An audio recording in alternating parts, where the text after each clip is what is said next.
Good morning.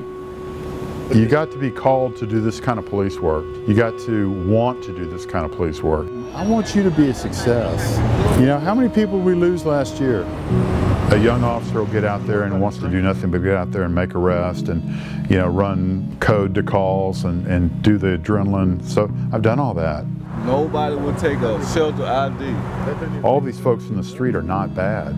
These are people that need somebody to talk to, somebody that cares about them.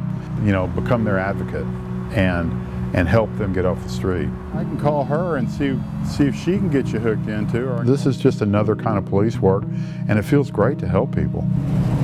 Y'all doing okay? Good. How are you? So far, so good.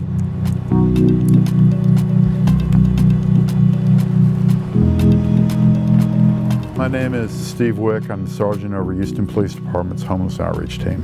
Anyway, Michael, you decide you want to do anything, let me know.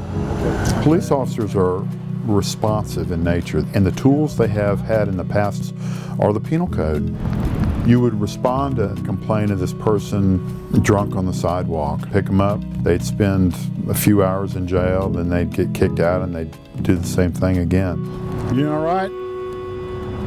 What my team tries to do is eliminate the complaints associated with people living on the streets by getting those people off the streets. Seems pretty simple, doesn't it?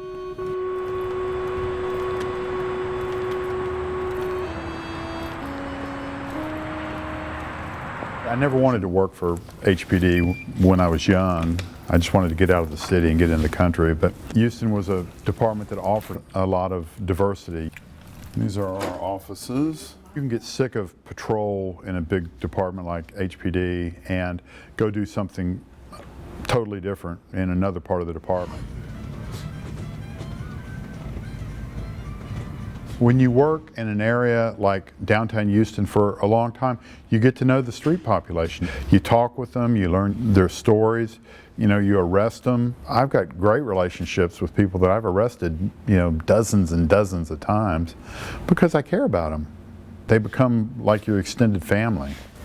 These ladies right here, it's a mother and daughter who were living on a bench on Main Street. We'd go out on our once-a-month outreach. I'd put them on a van with somebody, and then they'd be back on Main Street in 2 days. The shelters. I got kind of disgusted with not being able to help them, so I sat down on my phone and I called, you know, place to place to place.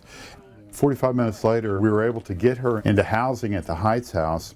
And they've been living there since, well, it's over 3 years now. I said, you know, we're going to have to do more than just put them on the bus. We're going to have to shepherd them through the process.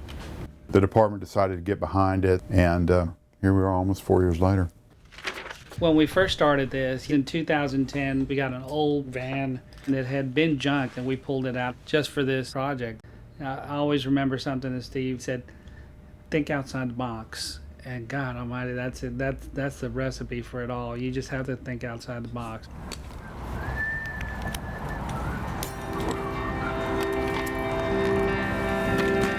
We are a tool. We're not the answer. I wish we were.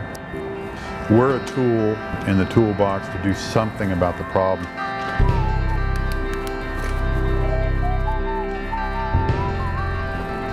Did he fix it?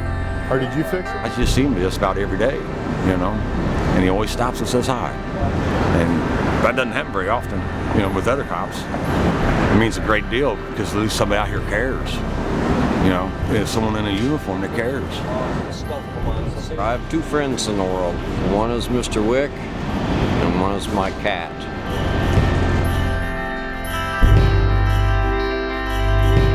I've got a guy who graduated with a engineering degree from the University of Houston downtown. I've got guys that have been to Juilliard, you know, highly educated people that have, whether it be alcohol or whether it be drugs or a combination of both, are on the streets now.